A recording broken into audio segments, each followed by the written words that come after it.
Alors bonjour à toutes et tous. Je suis en direct et je lance le direct 5 minutes plus tôt que prévu, comme hier. Donc n'hésitez pas à vous signaler. Bien sûr, je prendrai le temps. Je vais prendre le temps d'attendre que vous arrivez. Je vais attendre en tout cas l'heure. Je vais attendre 20h30, mais en attendant, vous pouvez toujours me signaler des choses, me parler, me poser des questions, pourquoi pas. En tout cas, je voulais déjà remarquer ou vous faire remarquer que, enfin, en tout cas, déjà honorer. Oh, je vais peut-être pas venir tout de suite parce que je ne vois qu'il n'y a personne en ligne pour l'instant, donc je ne vais pas parler tout de suite. Donc je vous attends, je vous attends. Donc si vous regardez en replay, vous faites un petit forward, vous accélérez peut-être jusqu'à ce que la séance commence vraiment.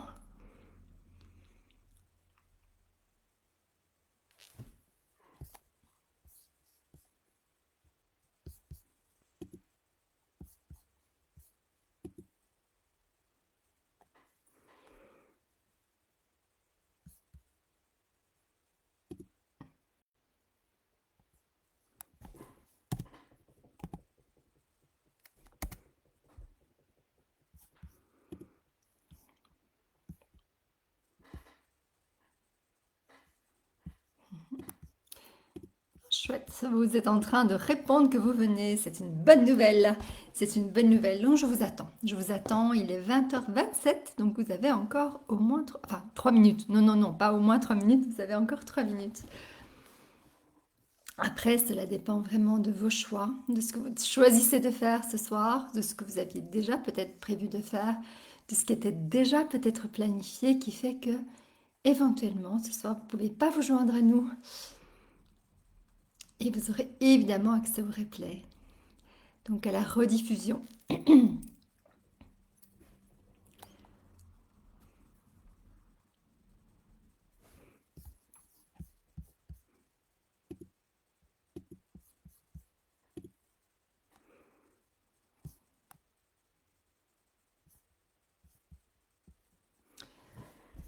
Oh,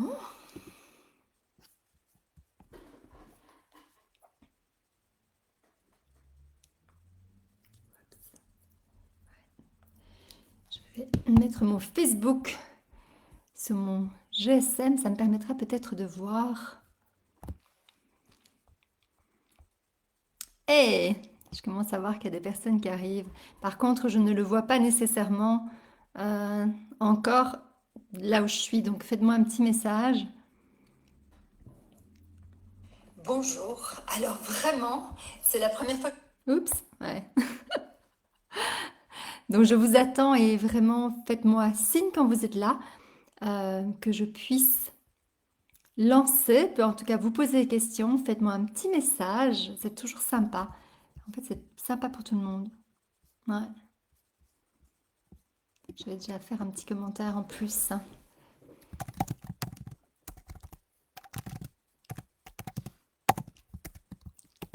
Voilà.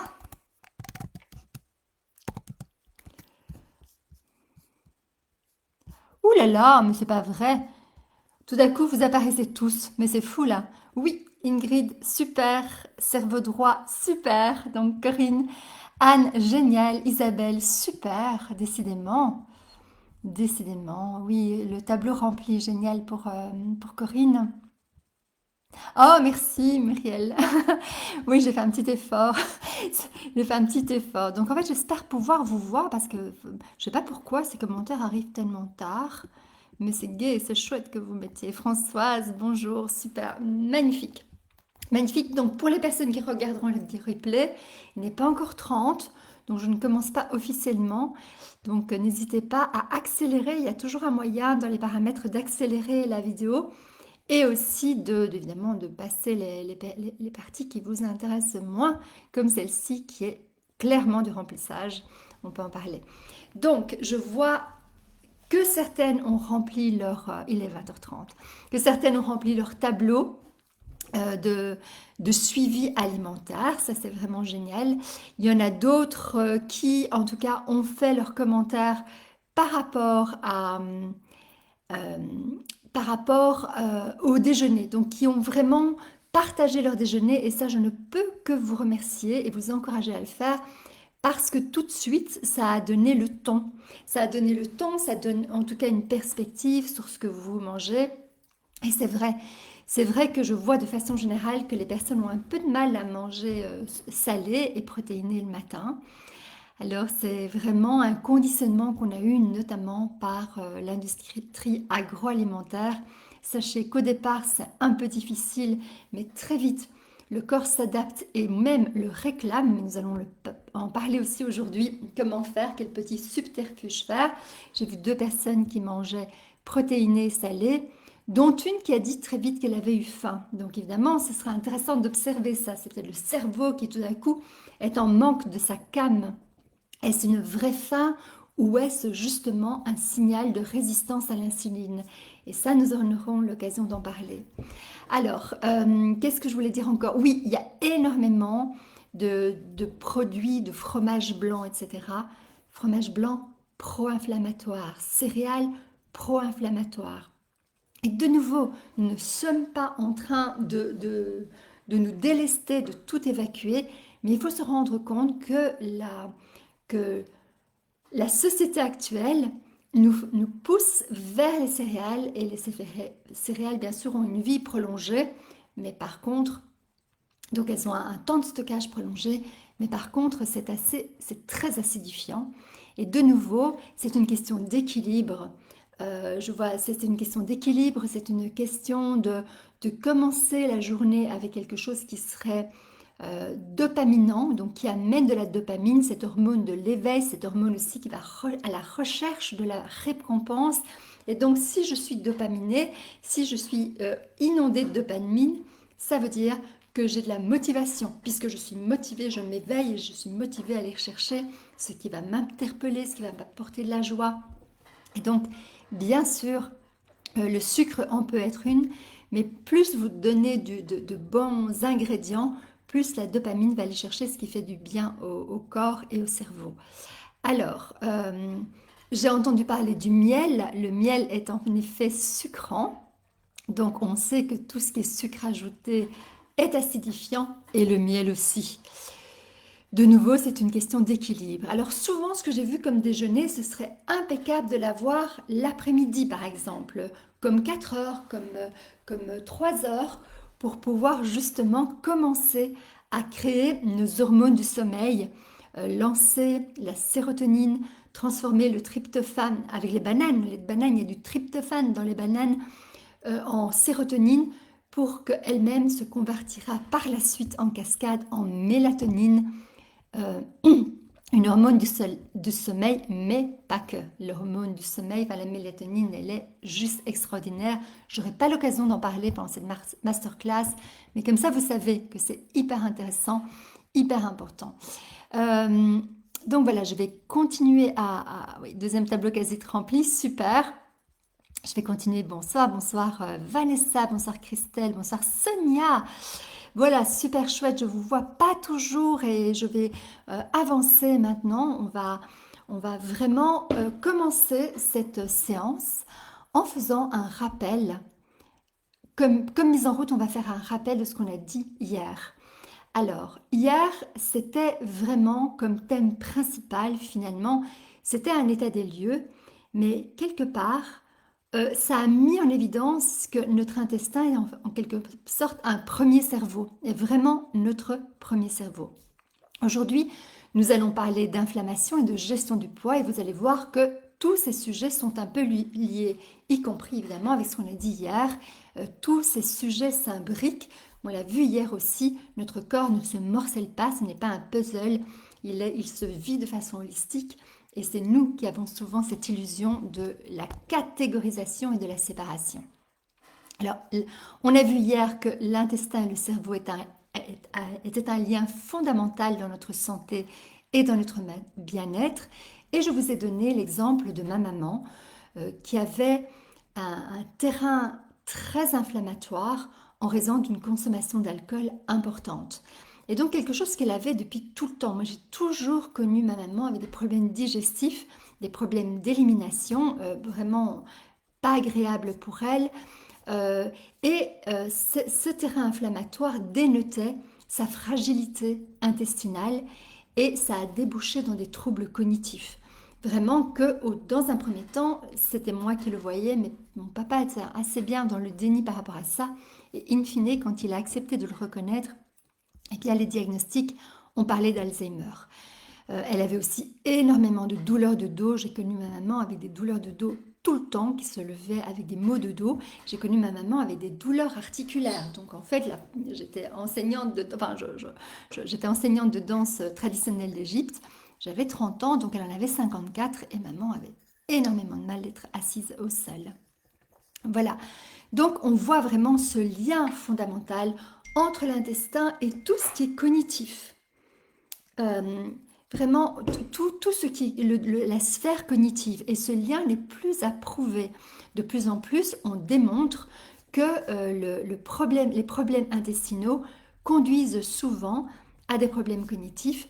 Et notamment, on reconnaît aujourd'hui sans problème que ça a un impact majeur sur la dyslexie, la dyspraxie, l'autisme et tous les troubles cognitifs et comportementaux qui sont reliés. Alors, ça, c'est quelque chose qui me fascine parce que je suis en lien avec une femme qui est aussi une nutritionniste et dont le fils est autiste. Et je trouve qu'elle a fait un travail admirable avec son fils Félix, euh, alors qu'elle ne l'a su que quand il avait 7 ans. Que quand il avait 7 ans, qu'il y avait cette voie de l'alimentation, alors que bien sûr, tous les professionnels de la santé l'envoyaient vers la rélatine pour calmer le comportement de l'enfant et tout ça. Donc enfin voilà, Félix a 23 ans aujourd'hui, c'est un amour et son niveau de cognition, son niveau d'apprentissage est bien bien au-delà de tout ce qu'on avait pu lui prédire quand il était plus jeune et qu'on avait pu surtout prédire à sa maman. Donc voilà, on a un levier extraordinaire. Et donc si c'est un levier extraordinaire pour l'autisme par exemple, eh bien imaginez-vous l'impact que ça a sur nous. Donc ça veut dire que tout ce que l'on considère comme brouillard dans la tête, comme problème de concentration, problème de mémorisation, c'est vraiment déjà un signal de cette fragilité intestinale, de cette inflammation de notre intestin qui va du coup amener cette inflammation dans l'ensemble du corps jusqu'à aller perturber nos neuromédiateurs, nos neurotransmetteurs. Donc c'est ces substances biochimiques qui permettent la connexion entre nos neurones, entre autres. Donc voilà, ça on le sait, tout ce qui est perte de mémoire, on dit ah c'est l'âge, c'est l'âge. Non, il n'y a pas de fatalité de nouveau. Ben, bien sûr, avec le temps qui passe, on perd un peu ça. Quoique, avec Joe Dispenza, je vous en parlerai souvent de celui-là, non seulement je sais que nous avons une plasticité de cerveau incroyable, mais jusqu'à présent, j'avais entendu dire, jusqu'à il y a quelques années, j'avais entendu dire que nous perdions des neurones et quand ils étaient perdus, c'était fichu. Et en réalité, la neurogenèse existe. Il y avait la capacité de recréer de nouveaux neurones. C'est impressionnant. De nouveaux contacts aussi par l'apprentissage, mais de nouveaux neurones. Et donc là, de nouveau, on revient à cette notion d'épigénétique dont on a parlé hier. C'est-à-dire que chaque fois que nous changeons nos habitudes, que nous voyageons, que nous rencontrons des personnes, que nous nous intéressons vraiment à de nouvelles matières, vraiment à de nouvelles choses, nous recréons toute une sphère cérébrale assez impressionnante. Moi, j'adore ça. Donc, vraiment. Alors, tout ce qui est problèmes intestinaux est lié aussi aux troubles alimentaires, anorexie, boulimie, comportement émotionnel vraiment complètement à côté de la plaque par rapport à l'alimentation. Mais on n'a pas besoin d'aller jusqu'à la boulimie ou l'anorexie, qui sont vraiment des troubles du comportement alimentaire très forts.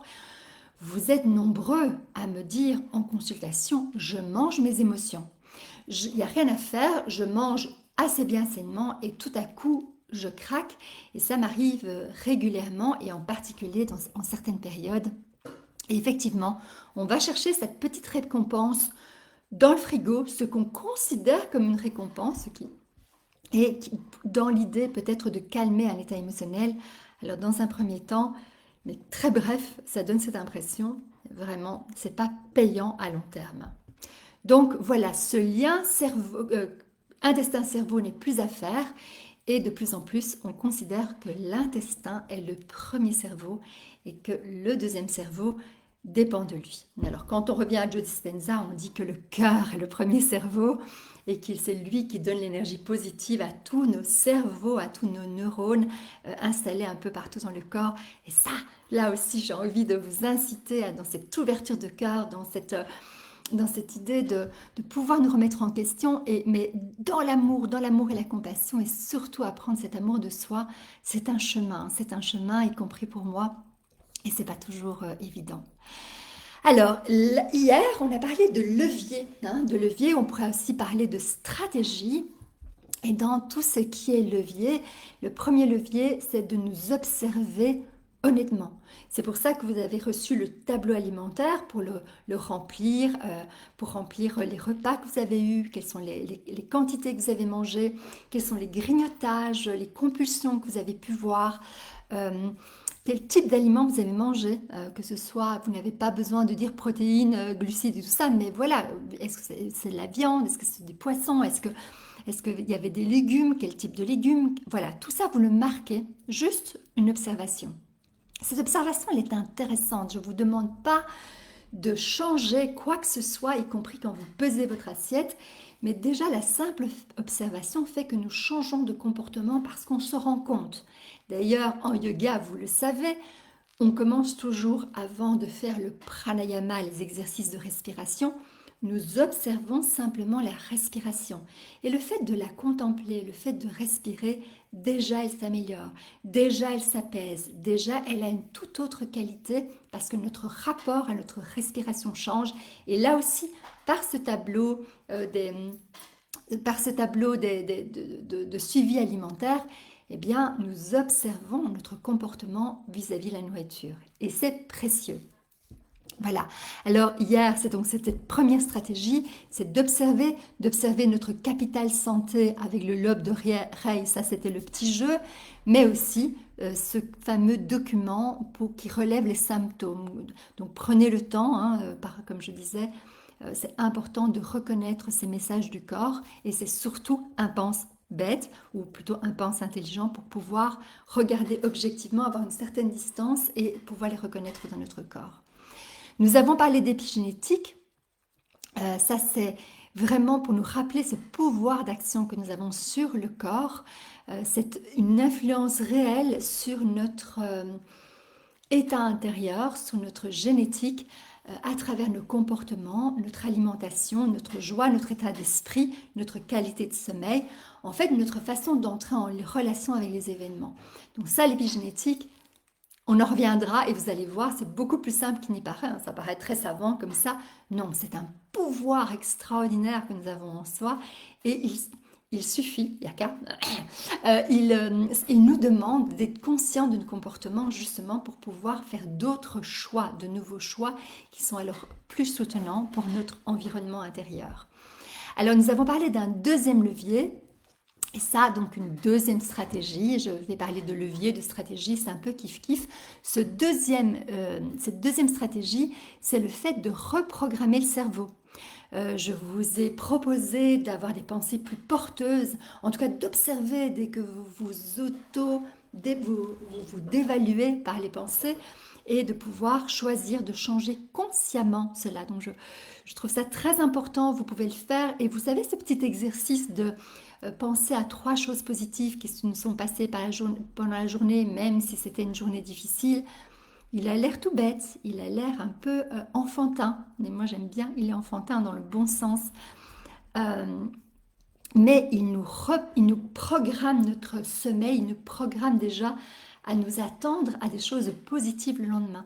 Et donc faites ça avec votre conjoint, faites ça avec vos enfants, avec vos petits-enfants. C'est un magnifique cadeau de porter un regard positif sur le monde et voir la beauté du monde. Alors, dans cette reprogrammation du cerveau, je vous avais proposé de trouver une image que vous aimez, une image corporelle de quelqu'un en mouvement, de quelqu'un avec une vitalité, et d'y coller votre visage et d'avoir cette image sous les yeux quand vous ouvrez, peut-être en fond d'écran, peut-être sur votre frigo ou mis encore sur votre miroir de la salle de bain quand vous y allez le matin et que vous y retrouvez le soir. Voilà. Alors, je vous ai parlé aussi de l'importance d'avoir ce déclic intérieur.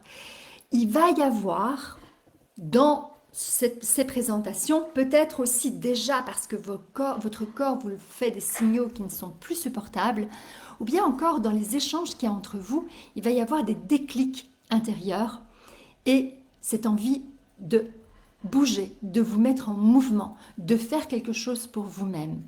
Et la proposition, c'est de vraiment le faire un pas après l'autre. D'ailleurs, dans ce un pas après l'autre, vous allez voir, vous avez plein de stratégies que je vous donne et chaque fois je les nomme et je les répète. Il y a la possibilité aussi d'accompagnement par mois. Et d'ailleurs, j'ai un programme de 12 semaines qui commence à partir du 8 janvier. Pendant 12 semaines, on reprend toutes ces thématiques et progressivement, on passe dans cette incorporation de nouvelles habitudes alimentaires, de nouvelles attitudes, parce que bien sûr, je ne vais pas me contenter d'alimentation d'ingrédients.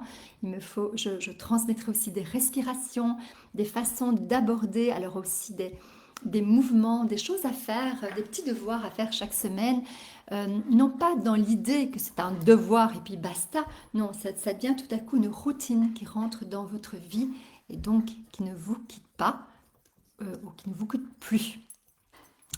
Voilà, alors on passe vraiment, vous avez remarqué que après chaque soirée qu'on va passer ensemble, je vais vous proposer des activités intermédiaires. Et justement, je vous ai parlé que dans ce programme, il y a ces devoirs, mais c'est un peu ces petits devoirs que je vous donne déjà. Ils sont importants. Ils permettent, c'est un moteur discret et très très puissant. C'est une ou des actions simples à faire pour pouvoir déjà avancer. Alors bien sûr, vous allez les faire toutes ou vous en ferez quelques-unes. Je vous invite, je vous incite à en faire autant que possible, mais bien sûr en respectant vos rythmes et tout ça. Mais c'est important parce que ça vous met au mouvement et c'est par la pratique que vous allez vous rendre compte. Tout à coup, c'est vous-même qui vous initiez, c'est vous-même qui développez votre compétence et vos points de repère par rapport au corps et par rapport à l'alimentation. Alors, je vous ai parlé du tableau alimentaire, remplissez-les pour bien comprendre vos besoins réels et aussi remplir cette case de compléments alimentaires et de médicaments. C'est une observation importante. Voilà, je ne vais pas aller plus loin parce que finalement, on aura peut-être l'occasion d'en parler de façon individuelle et c'est très personnel ce genre de questions. Alors, bien d'observer les proportions, peser l'assiette sans rien changer, tout ça j'en ai déjà parlé, donc on ne va pas faire attention. Mais par contre, je vais vous parler d'un petit concours. Vous allez remplir ce tableau alimentaire et en fin de semaine, je vais vous inviter à m'envoyer ce tableau alimentaire complété. Donc de lundi à dimanche compris, donc vous, ça sera de dimanche à samedi compris, ou bien si vous avez commencé plus tard, pas grave. Mais une semaine entière, ça va être un beau support et donc c'est vraiment pour vous motiver à le faire et je vous remettrai certaines recettes, des recettes festives, donc je vais rester un peu calme, je vais créer ça, peut-être pas tout de suite parce que je me rends compte que je me suis mise beaucoup d'objectifs, de choses à vous partager mais au moins un repas complet, festif, qui pourra peut-être vous servir lors des fêtes de fin d'année, mais vous n'avez pas besoin de faire de fêtes de fin d'année pour profiter de ce repas plus festif. Je recharge mon PC. Donc petite... ouais, voilà. Je suis à vous. Et puis, ce que je vous proposerai aussi, c'est que ah oui, sur base, donc ça c'est déjà pour vous, sur base ce tableau complété, il y aura aussi un tirage au sort et la personne qui gagnera aura un cadeau d'un mois de la formation de suivi offerte. Donc comme je vous rappelle, c'est un suivi de 12 semaines, ah, peut-être que je ne l'ai pas dit, mais un suivi de 12 semaines, donc ça veut dire qu'un mois sur les 3 mois sera offert à la personne qui sera tirée au sort. Voilà, tout simplement. Et puis, il y aura de toute façon pour tout le monde la possibilité, mais ce n'est pas une obligation, d'avoir un appel découverte. Et dans cet appel découverte, pendant 30 minutes, sur base de votre tableau alimentaire, mais aussi de ce que vous allez me dire, et d'ailleurs les petites questions que je vous poserai avant on pourra établir comment se porte votre terrain pour l'instant, faire le point sur les symptômes et voilà. Et donc déjà avoir des leviers pour poursuivre. Alors poursuivre avec la formation ou de votre côté, ça ne changera rien. Ça sera vraiment sur base de ce que vous ressentirez et ce qui sera juste pour vous. Voilà, ça c'est les deux premiers chapitres. Nous avons fait le tour du bilan de la journée précédente. Nous avons reparlé des deux stratégies, l'observation et changer le mental. Et puis maintenant, nous passons au thème principal de cette soirée, c'est l'inflammation. Alors, déjà, il faut savoir que l'inflammation, c'est une barrière invisible à la perte de poids. Donc, chaque fois qu'une personne est en surpoids et qu'elle n'arrive pas à maigrir malgré tous ses efforts, c'est déjà une indication d'inflammation intérieure.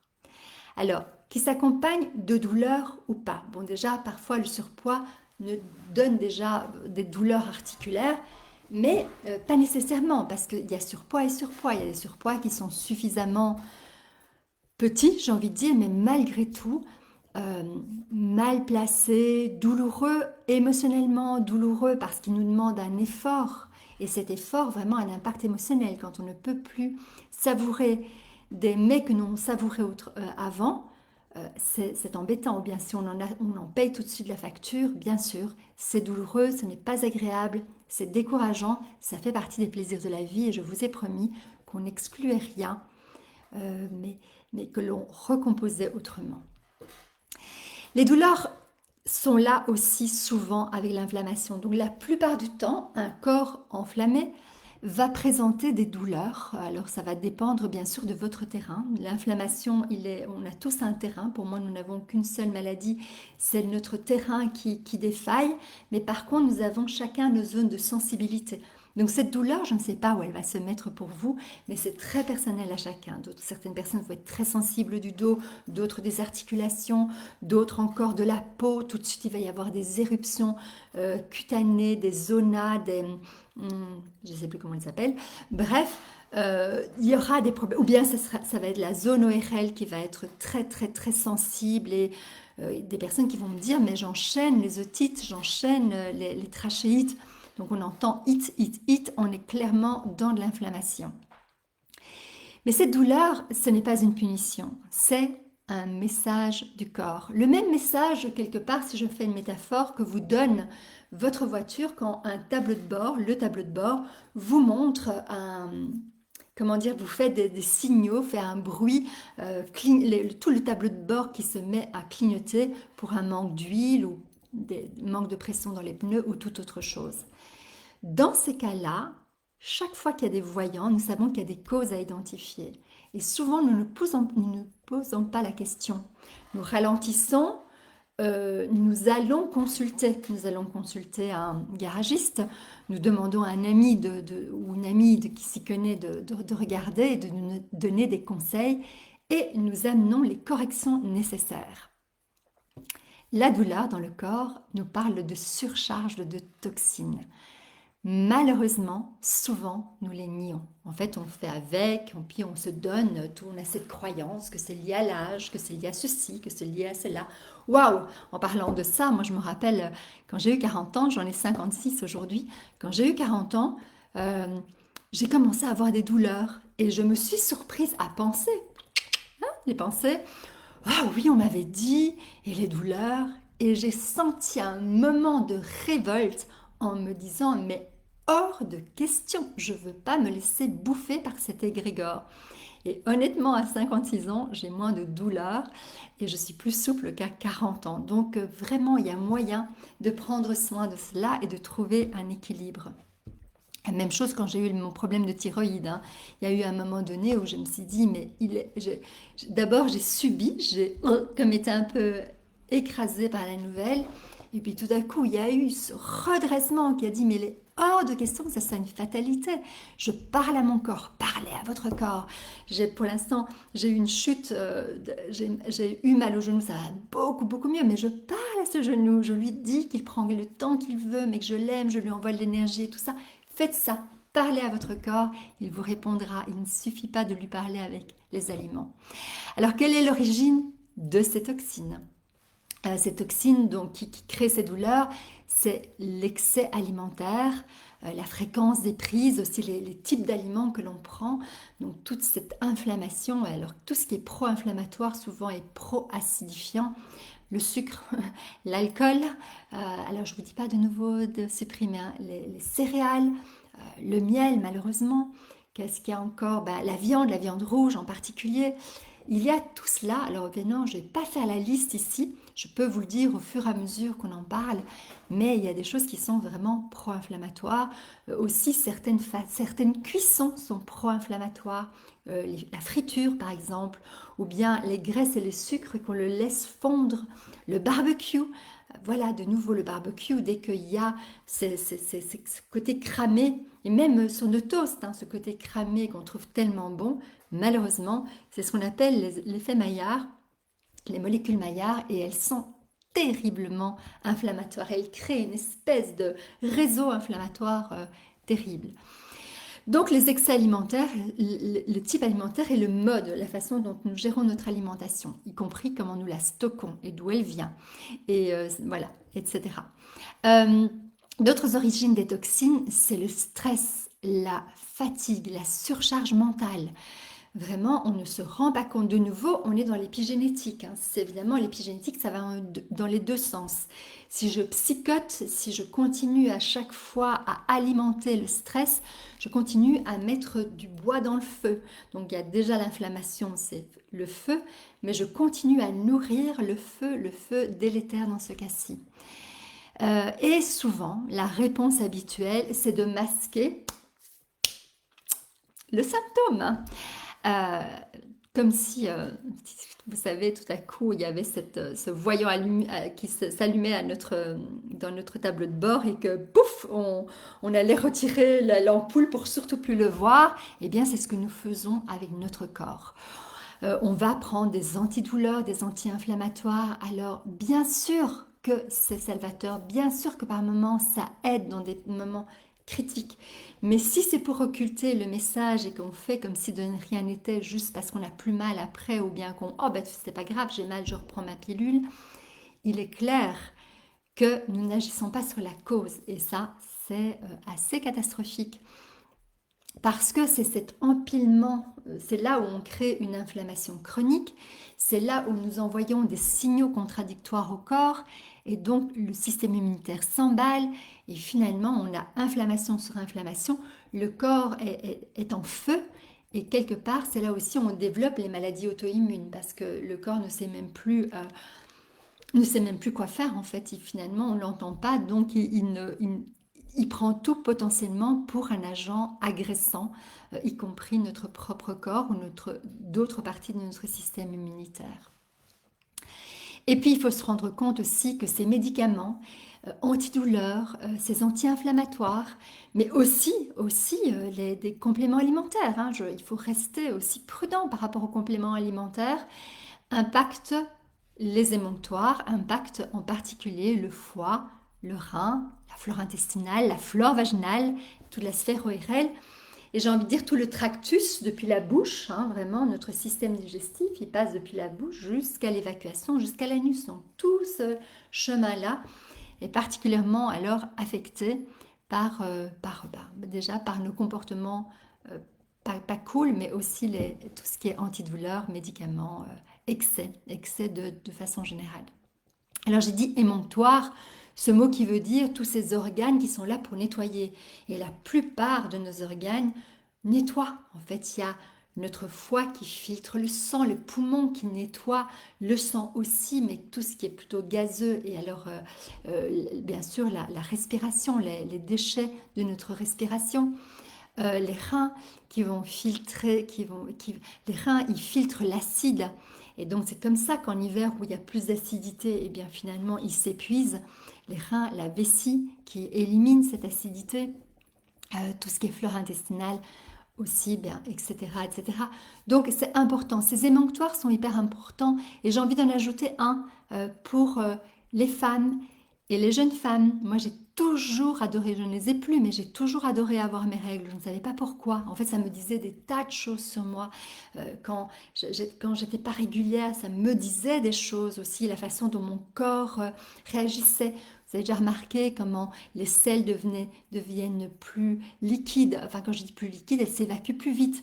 Notre odeur, c'est horrible. Notre peau, ah oui, la peau, c'est vraiment le montoire par excellence. C'est pour ça d'ailleurs que quand on a des problèmes d'intestin, on voit que la peau essaie d'éliminer les toxines et c'est comme ça qu'on a l'eczéma et des choses comme ça. Mais bon, donc voilà, tout ça, au moment de ces règles, une femme devient, elle se nettoie. Vraiment, la nature est magnifiquement faite pour pouvoir nidifier et accueillir un potentiel bébé dans le cycle suivant.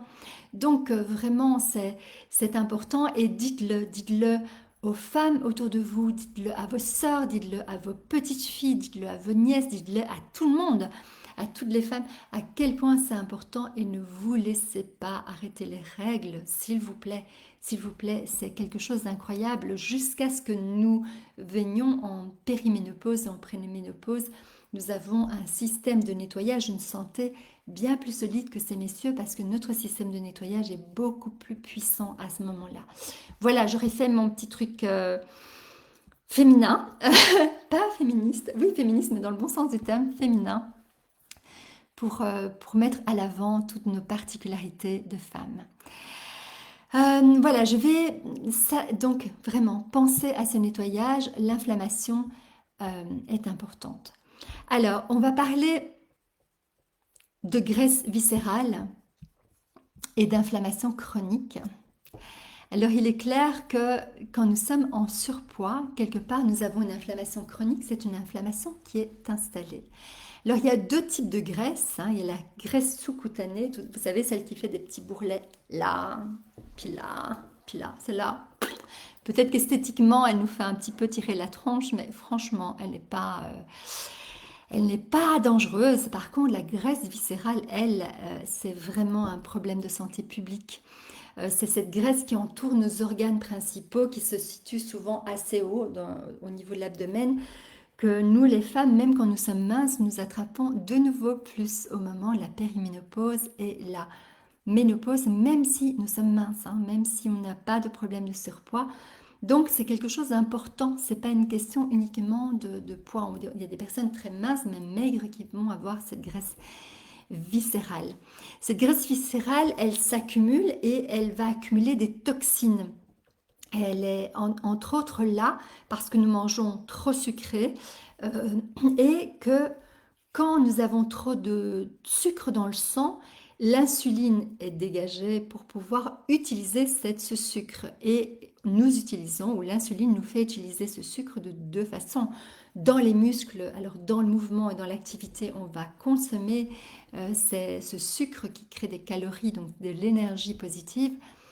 Soit nous allons le stocker s'il continue à en avoir de trop. Mais vu notre vie sédentaire, nous accumulons cette graisse, enfin ce sucre, sous forme de graisse. Et ces graisses sont porteuses de toxines, donc on est vraiment dans une forme d'inflammation permanente. D'ailleurs, il y a des moments où on peut avoir vraiment mal à la graisse ou à des endroits où on sent une sensibilité qui n'a rien à voir avec un coup ou un accident. Alors cette graisse viscérale, elle est responsable du syndrome métabolique euh, elle est vraiment au cœur de l'inflammation chronique, comme je le disais, puisque nous avons potentiellement ce feu stocké en soi en permanence. C'est comme une glande hormonale toujours active qui produit des molécules inflammatoires, je l'ai déjà dit, et qui par engorgement peut même créer des problèmes de foie, des stéatoses. Mais en tout cas, les conséquences métaboliques de cette graisse sont assez importantes. Elle nous parle de résistance à l'insuline, donc qui est le début du prédiabète et ensuite du diabète. Elle a des impacts sur notre équilibre hormonal et en particulier sur les troubles de la thyroïde. On voit quand même Hashimoto, qui est une maladie auto-immune de la thyroïde, qui est vraiment une thyroïde qui fonctionne à bas régime, qui envahit de plus en plus la population et en particulier des femmes, tous les symptômes prémenstruels douloureux sont liés à cette mauvaise graisse. Et bon, par moments, on le voit quand même sur plein de jeunes femmes qui sont super minces, vraiment super minces. Et pourtant, elles ont des syndromes prémenstruels qui sont vraiment une calamité, vraiment une calamité. Et oui, je ne parle pas de l'endométriose aussi qui est galopante, hein. Vraiment, on est dans de l'endométriose et clairement, l'endométriose parle de mauvaise gestion de l'insuline ou bien une résistance à l'insuline, pardon. Avec ça, notre cortisol est déréglé. Donc, si mon corps est en inflammation permanente, eh bien, je produis du cortisol, puisque le cortisol est l'hormone, avant d'être l'hormone, oui, c'est l'hormone du stress, mais parce que c'est une hormone de défense. Le cortisol est là pour nous donner toutes nos aptitudes à nous défendre. Et là, nous avons un espèce d'ennemi fantôme qui nous parasite le corps. Eh bien, quand ce cortisol est déréglé, c'est un peu comme si nous mettions notre immunité toujours en état d'alerte. Et c'est là que l'on arrive à des maladies auto-immunes, euh, par exemple. Et en tout cas, cette inflammation permanente. Alors, donc parce que c'est un cercle vicieux, hein, donc cortisol plus inflammation. L'inflammation envoie du cortisol et on est dans une boucle infernale. Et souvent, ce cortisol aussi, c'est souvent, au départ en tout cas, moi, c'est un de mes postulats de base, c'est vraiment d'abord, on diminue le sucre. On commence par diminuer tout ce qui est glucidique et tout ce qui est acidifiant, mais souvent ça va de pair. Voilà. Et puis, bien sûr, les conséquences métaboliques, c'est aussi la descente de la leptine. Donc, la leptine, c'est l'hormone de la satiété. Et la montée en flèche de la gréline, c'est l'hormone de la faim. Et donc, cette hormone de la faim est tout le temps active. Et donc, même quand on s'est gavé, eh bien, on continue à avoir faim. Donc, cette envie, cet besoin de manger en permanence, cet appel. Et puis, on a un sommeil perturbé, on a le moral dans les chaussettes, donc ça a des impacts immenses.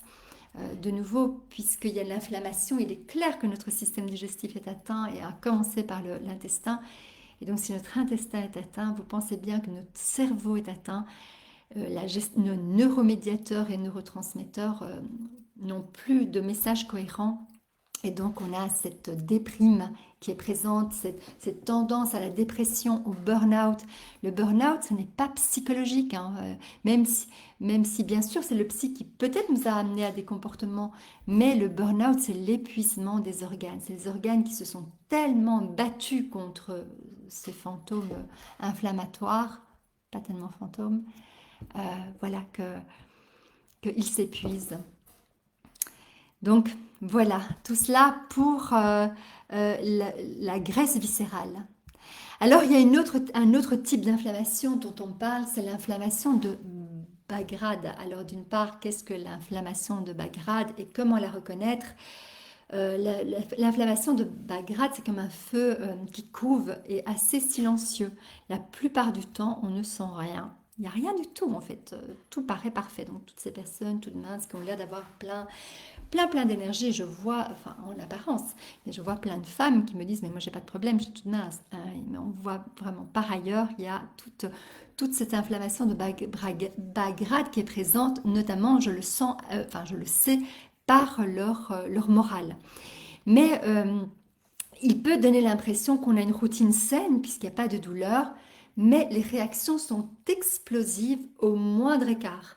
Donc une coupe de champagne, hyper acidifiant le champagne. Ouais, je sais que pour nous les femmes c'est terrible, mais il n'y a pas plus acidifiant que le champagne.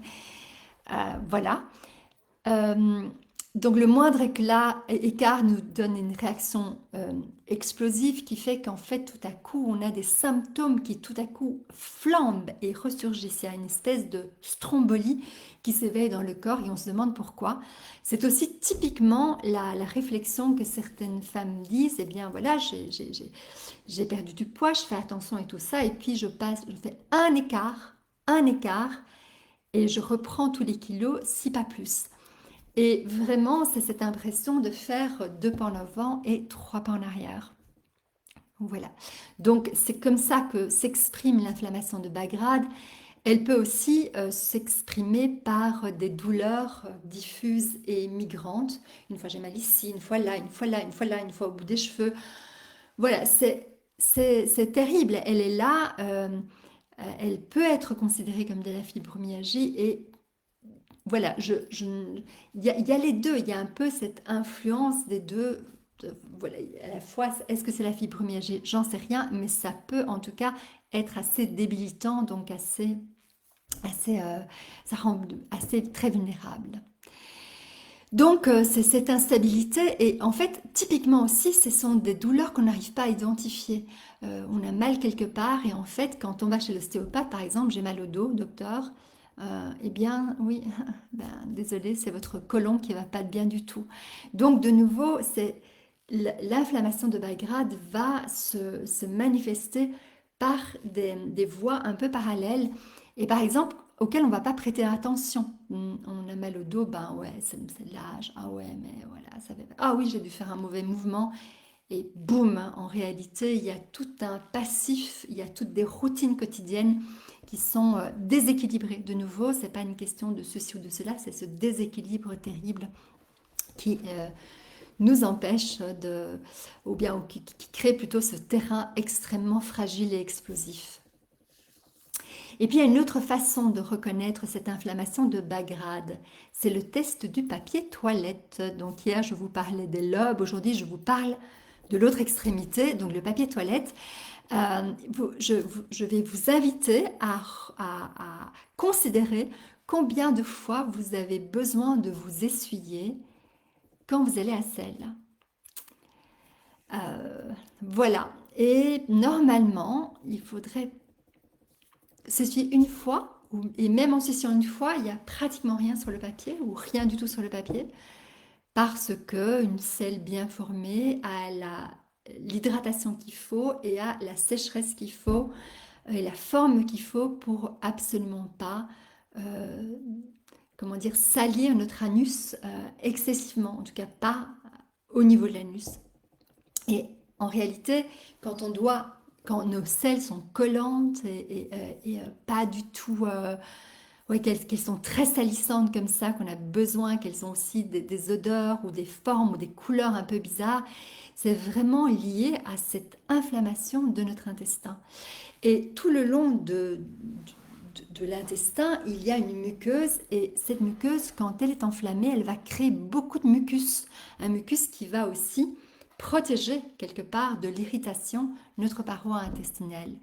Et donc, c'est ce mucus qui rend nos selles gluantes et complètement salissantes et très collantes.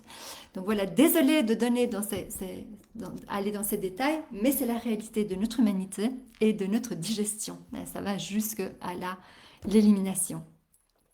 Donc les conséquences globales de l'inflammation, je le répète, de l'inflammation qu'elle soit avérée ou de bas grade, c'est-à-dire silencieuse, c'est vraiment le moral qui tombe en flèche, l'énergie, hein, cette impression d'être tout le temps fatigué, cette clarté mentale qui est très basse, donc ce brouillard mental, cette perte de dynamisme, d'envie, de stamina, on dit en anglais, cette envie de vraiment aller conquérir le monde et d'aller vers de nouveaux projets.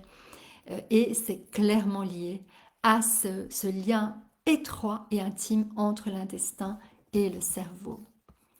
Donc voilà. Alors, on va passer aux stratégies concrètes. On y va pour réduire l'inflammation.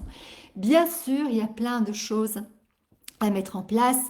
Et il y a en tout cas 3 axes principaux que l'on fait. C'est bien sûr limiter les entrées de toxines. Donc pas seulement au niveau alimentaire. Les aliments, les pensées, les émotions retenues sont vraiment des toxines qui polluent le corps. Donc les émotions non exprimées. Et aussi ce que nous mettons sur notre peau. Donc vraiment, notre peau est un émonctoire pour filtrer vers l'extérieur, mais elle est aussi terriblement perméable de l'autre côté. Donc chaque fois que nous mettons quelque chose sur notre peau, ça passe directement dans le sang sans passer par le foie qui filtre. Donc attention à ce que vous mettez sur votre peau. Attention aussi aux parfums. Alors vraiment, il y a encore trop de parfums avec ces substances qui fixent l'odeur. Dès que vous avez une odeur forte et qui imprègne et qui reste sur votre peau, il y a des fixants qui sont extrêmement toxiques pour le corps, pour le sang, voilà, et donc qui créent à la longue des inflammations chroniques, donc, qui tournent en boucle et qui jamais ne disparaissent. Elles sont toujours présentes, sans qu'on ait bien sûr, jusqu'à ce qu'on ait bien sûr changé de comportement. Alors donc axe 1, limiter les entrées de toxines. Axe 2, c'est améliorer les sorties. Donc c'est vraiment prendre soin de nos éliminations. Euh, la fièvre est une forme d'élimination. Une personne qui a la fièvre, c'est une personne dont le système immunitaire fonctionne bien. Il va faire en sorte d'expulser, d'augmenter la chaleur, entre autres pour expulser toutes les toxines à l'extérieur du corps à travers la transpiration.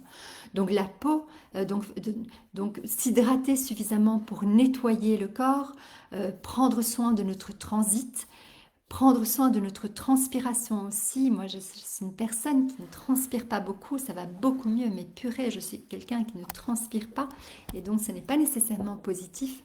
Euh, Prendre soin de nos poumons, cette élimination à travers la respiration et à travers des respirations spécifiques que l'on fait entre autres en yoga, hein, donc Kapalabhati, Bastrika, je les nomme pour les personnes qui font du yoga avec moi ou ailleurs d'ailleurs.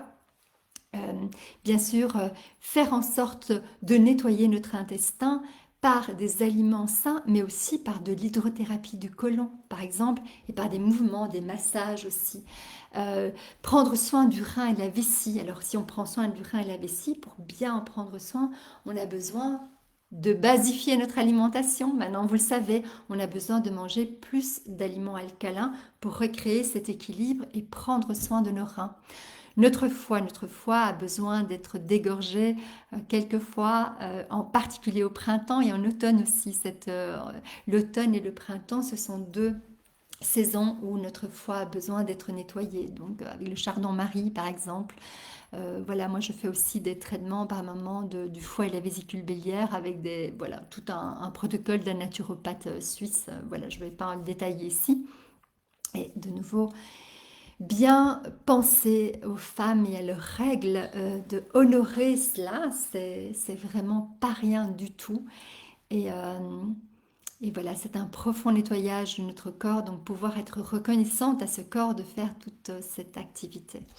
Donc premier axe, limiter les entrées de toxines, pas seulement par l'alimentation. Deuxième axe, améliorer les sorties.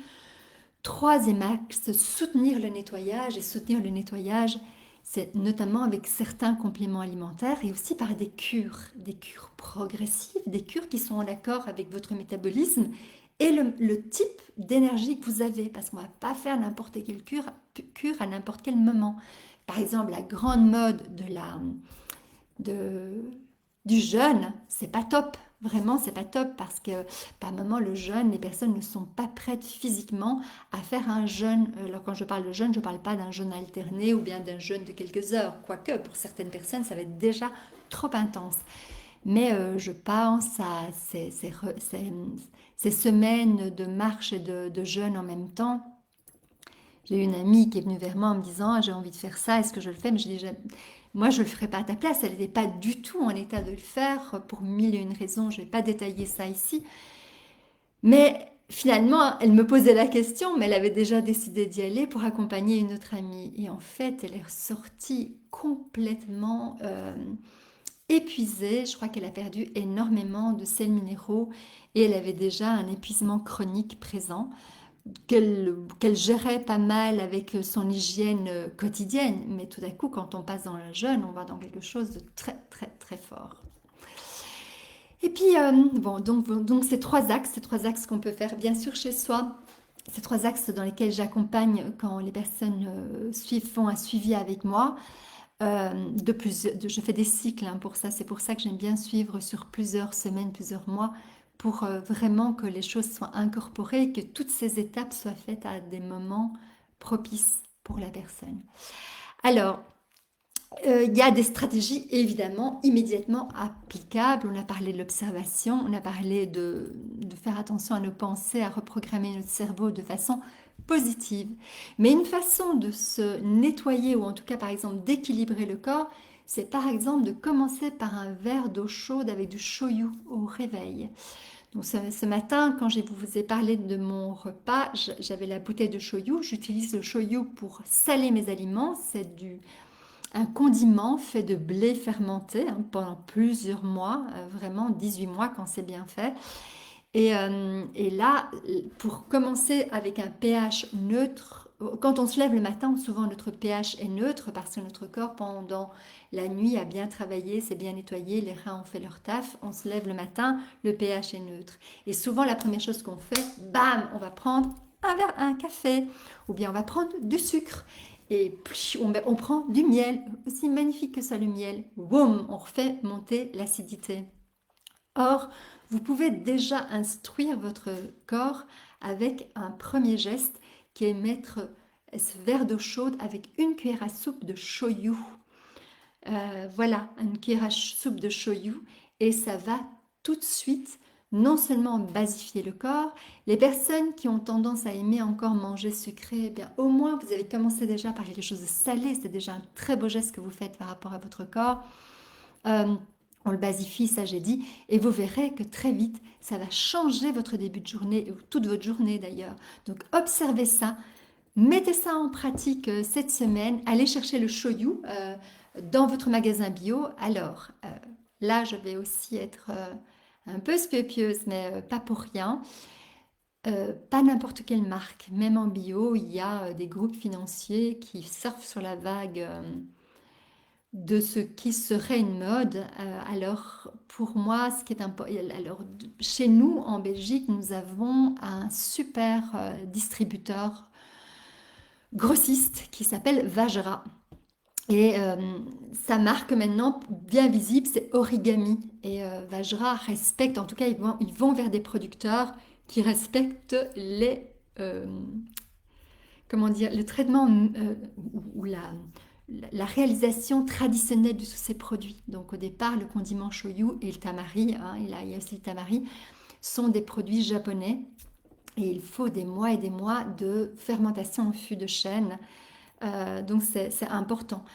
Il y a la marque à côté de ça, Lima. Je peux me permettre de le faire, mais Lima, c'est un groupe financier. Et il dilue à fond. C'est moins cher, certes, mais le temps de fermentation est beaucoup moins long. Et autre chose, c'est il dilue aussi la concentration du produit. Donc, un produit qui au départ a quand même une teneur de ferment naturel, ils ne l'ont plus, il n'y en a plus. Et alors, chez les Français, parce qu'on trouve cette marque française chez nous, je crois que c'est Danival, ou je sais pas. Moi, je fonce sur Vajra aussi pour leurs huiles, hein, parce qu'ils vont chez le maître huilier Vigan. Et le maître huilier Vigan, de nouveau, c'est un producteur vraiment top, top, top. Donc, vraiment, Vajra. Alors, au Bio Autrement à Anguien, moi, j'adore parce qu'ils sont très intègres et puis j'adore Benoît parce que je vais essayer. Effectivement, il a du Lima aussi pour respecter sa clientèle. Mais moi, je lui dis, écoute, Vajra, et il a fait rentrer du Vajra pour moi, entre autres, et tous mes patients qui. Alors, chaque fois qu'ils disent, je veux bien du Shoyu, mais je ne sais plus c'est quelle marque, c'est Sophie. Oui, ok. Bon, alors, ils savent enfin, quelle marque ils doivent prendre. Ça vaut franchement la peine. Donc, ce petit déjeuner, alors par la suite, évidemment, vous pouvez continuer idéalement par un petit déjeuner protéiné, gras et avec des légumes, des bons gras, hein. Et puis, pas grave si vous prenez, enfin, pas grave, en tout cas, beaucoup moins impactant si vous prenez du café après. Donc, mais il faut absolument commencer par ce verre de shoyu ou par le déjeuner gras et protéiné. Et puis après, en tout cas, vous prenez quelques bouchées et puis seulement vous prenez votre café. Voilà, ça c'est la troisième stratégie. Donc, le shoyu au réveil, 3 et 4, je dirais, mais 3, et le petit déjeuner protéiné dont j'avais déjà parlé hier. Et puis, vous pouvez aussi, quatrième stratégie, limiter les dégâts quand vous avez un repas festif, quand vous allez au restaurant, voilà, tout ça. De nouveau, même chose, en commençant par quelque chose qui va vous convenir. Donc, au restaurant, avant de prendre de l'alcool ou un repas festif, avant de trinquer. Vous allez trinquer symboliquement, mais vous allez d'abord manger le salé. Donc les olives qui sont sur la table, éventuellement les morceaux de fromage. Mais attention, le fromage est acidifiant, donc on en mange beaucoup trop dans nos sociétés. Donc, mais de nouveau, ne rien exclure, quelques morceaux de fromage, tous les légumes en apéro. Ça va déjà vous permettre de basifier le corps, de beaucoup mieux gérer l'acidité, euh, de beaucoup mieux gérer aussi l'alcool à la suite. Donc vous n'aurez pas les effets délétères de l'alcool, ni de ces apéros extrêmement sucrés ou extrêmement gras mais de mauvaise graisse. Donc, je parle des chips, je parle des cacahuètes grillées. Je suis une fan de cacahuètes grillées, donc je suis franchement un mauvais exemple. Mais non, je m'empêche d'en acheter exprès. Je sais que c'est mon talon d'Achille. Donc voilà, on a tous nos failles. Voilà.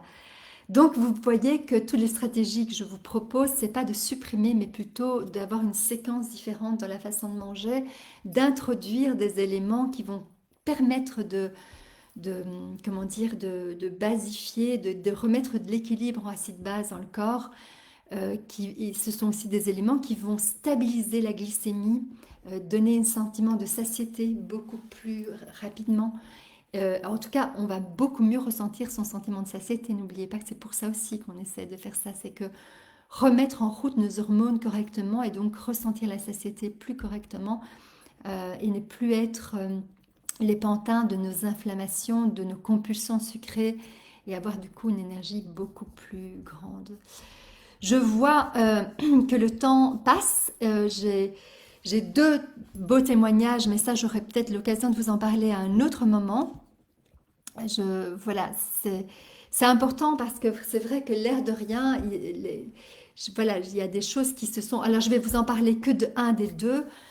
J'ai eu un monsieur qui a un problème, donc je vais l'appeler Pierre parce que, bon, voilà, parce que voilà, je suis sur Anguien et avec autrement, etc. Donc un certain Pierre, qui n'est pas Pierre, qui vraiment souffre de prédiabète et qui est vraiment bien avancé là-dedans. Depuis, donc il n'est pas suivi par moi, il est suivi par des médecins.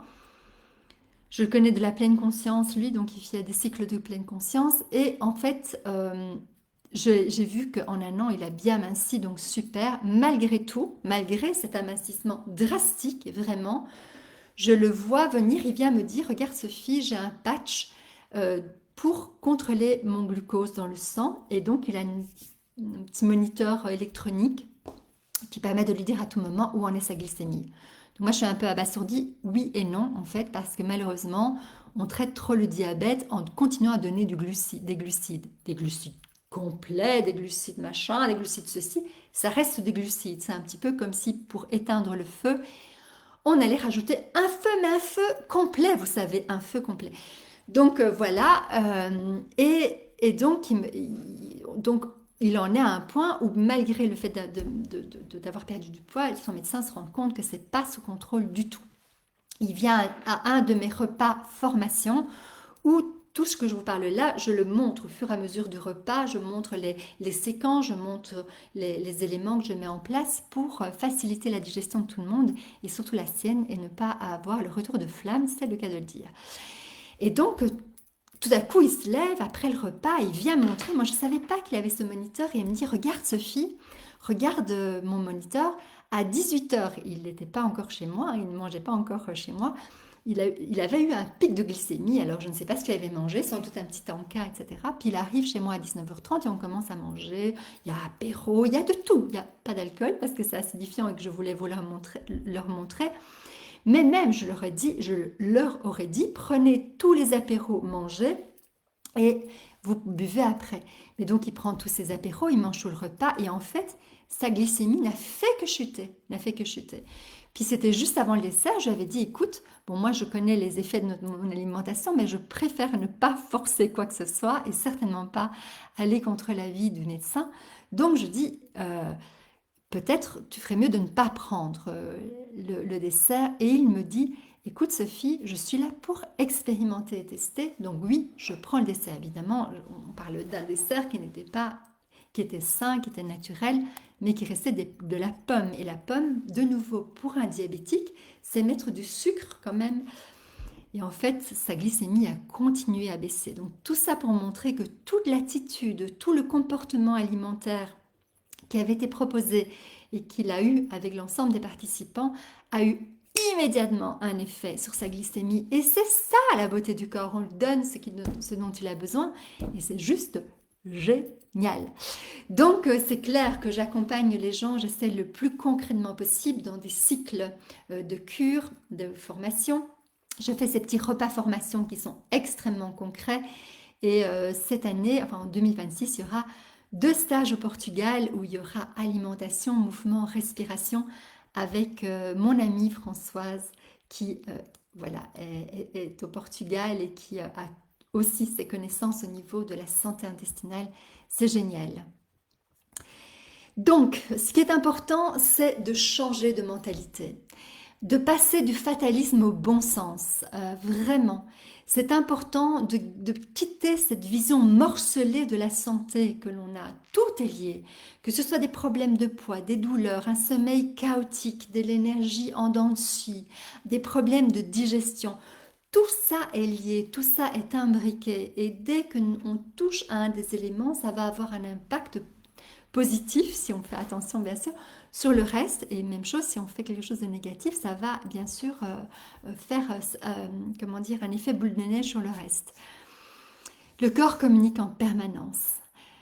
Donc vraiment, quitter cette vision morcelée, repenser l'hérédité. L'hérédité est un terrain, ce n'est pas le destin. Et c'est important parce que souvent je dis, c'est un territoire le terrain. Enfin, non, l'hérédité, pardon, c'est la carte de ton territoire. Donc la carte potentielle de ton territoire. Mais la carte n'est pas le territoire. C'est une carte et toi, tu peux changer les chemins que tu fais dans ton corps pour améliorer les symptômes, surtout pour améliorer le terrain. Tu vas choisir non des chemins de traverse, mais des chemins de traverse qui sont en accord avec ton corps. Pas des chemins de traverse qui font vraiment flamber la baraque ou en tout cas le terrain. Donc, il est important aussi de choisir, avoir des intentions claires. Alors, vraiment des intentions plutôt que des objectifs. Que ce soit de la perte de poids ou de la prise de poids. Hein, c'est tout aussi embêtant et vraiment délétère aussi. Que ce soit une idée de diminuer certaines douleurs spécifiques, ou toutes les douleurs que l'on a en tout cas. Que ce soit le fait de retrouver du sommeil réparateur, de l'énergie, de la joie, que ce soit de se remettre d'un burn-out, que ce soit un soutien aux maladies auto-immunes pour justement aller vers un fonctionnement beaucoup plus cohérent du système immunitaire. Tous ces objectifs ont besoin d'être réalistes et faits avec amour, avec aussi sensation que, ok, si nous voulons ça, il est important de mettre en place des gestes concrets et cohérents, de nouveau, pas éliminés, mais aller pas à pas et équilibrer. Donc l'idée, la vision pratique, donc l'idée c'est vraiment de reprendre sa pleine responsabilité, pas la culpabilité, hein, la pleine responsabilité, sortir de je suis comme ça, c'est comme ça, j'ai 40 ans, j'ai 50 ans, j'ai ceci, j'ai cela, je suis ménopausée, je suis pas, moi aussi je suis ménopausée. Non, il y a moyen de retrouver des équilibres, il y a moyen de retrouver des équilibres, même si, bien sûr, par moment, on a des déséquilibres. Le passage de la femme à la ménopause est un déséquilibre et il est clairement là et nous avons besoin de l'adresser correctement. On informe le corps et il fait le reste. On ne force pas. Donc l'idée, c'est de ne pas forcer, mais d'aller avec. Le corps sait revenir à l'homéostasie. C'est pour ça que les accompagnements que je propose, c'est une rééducation progressive, comme nous apprenons à marcher. Donc voilà, là je vais aller à la clôture, je suis désolée, je dépasse aujourd'hui. Demain, nous allons parler de tout ce qui est allergie, mais surtout intolérance alimentaire. Et de nouveau, c'est imbriqué, hein. Tout ce qui est intolérance alimentaire, c'est notre corps qui nous envoie des signaux, qui rejette des choses parce que c'est du trop plein, il y a trop d'incohérences, il y a trop de charges qui ne conviennent pas. Donc voilà, je vais vous proposer pour... j'ai été bablute aujourd'hui, je suis vraiment désolée, je dois faire attention à ça. Ce que vous allez continuer à remplir votre tableau, continuer à identifier vos symptômes et alors vous savez, hein, mettre le shoyu en début de journée, ce serait un super petit devoir pour ceux qui sont après. C'est même pas un devoir, c'est une routine à mettre en place. Et puis alors aussi, chaque fois que vous avez un repas, mais même dans, vous voyez chez vous, vous commencez par des olives, vous coupez, alors c'est délicieux ça, les choura, vous les coupez en baguettes, vous mangez ça avec du houmous, avec de l'avocat, du guacamole. C'est super bon et ça change toute la physionomie de votre repas par la suite et évidemment la façon dont votre corps va répondre à ce que vous lui donnez. Super. Je ne sais pas où vous en êtes. J'espère que vous m'aurez entendu ou bien est-ce que j'aurais été complètement... est-ce que tout va bien pour vous? Est-ce que vous avez des questions? Est-ce que je peux vous laisser là? Je n'ai pas vu tous vos messages. Je crois que ça s'est même pas remis en route en fait. Ça ne s'est pas du tout actualisé, j'ai l'impression, vos messages. Ou bien vous n'avez pas me fait, hein, c'est bien possible. Dites-moi, ou bien dites-moi après, hein, ça peut être demain ou quoi, ce qui vous a marqué, ce que vous allez mettre en place. Vraiment. Ce que vous avez observé ou bien des choses qui demandent de la clarification.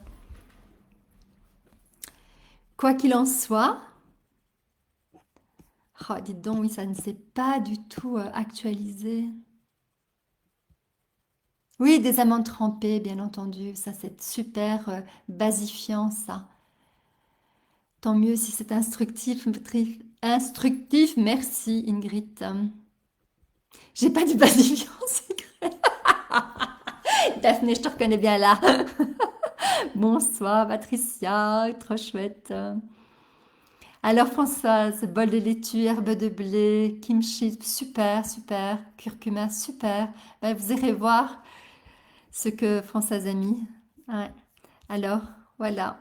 Je ne sais pas où vous en êtes. Est-ce que vous êtes toujours là? Est-ce que vous avez tenu le coup malgré mon blabla?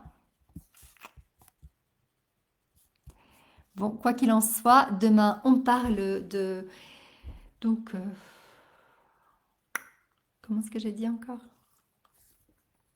D'intolérance alimentaire. Intolérance alimentaire et donc toute notre réaction à ces produits dont notre corps ne veut plus. Voilà. Ah, tant mieux, Patricia, merci. Le lait d'amande, tu peux le prendre, mais non sucré alors, Daphné. Pas de problème pour le lait d'amande. Je ne sais pas si vous m'entendez, j'ai l'impression que tout est en décalage. Génial. Oui, donc encore récemment, j'ai eu une femme aussi qui a perdu 10 kilos. Alors sur 6 mois, hein, donc c'est raisonnable, hein, on n'y va pas. Et alors elle arrive elle-même maintenant à faire les nettoyages quand il faut, à rééquilibrer quand il faut, à aussi se permettre des écarts, hein, parce que les écarts font partie du chemin, et les écarts font partie du processus et de mon accompagnement. De plus en plus, il y a ce que j'appelle un cheat day, un moment où on triche. On triche, on a le droit de tricher. Oh, c'est fou, je n'ai vraiment pas les nouvelles. Je ne sais pas où vous en êtes, les amis. J'ai l'impression que vous avez tous déserté. Et en même temps, je suis sûre que non. Donc, écoutez, le mieux encore, c'est que je clôture ici et que vous fassiez vos commentaires en message. Merci beaucoup pour les personnes qui ont parlé de leur déjeuner. Continuez, parlez de votre expérience avec le shoyu, parlez de vos apéros sains qui rééquilibrent tout le repas. Échangez, échangez, échangez. Voilà, je vous embrasse, passez une très très belle soirée et à demain, même heure, 20h30. Gros bisous, bye!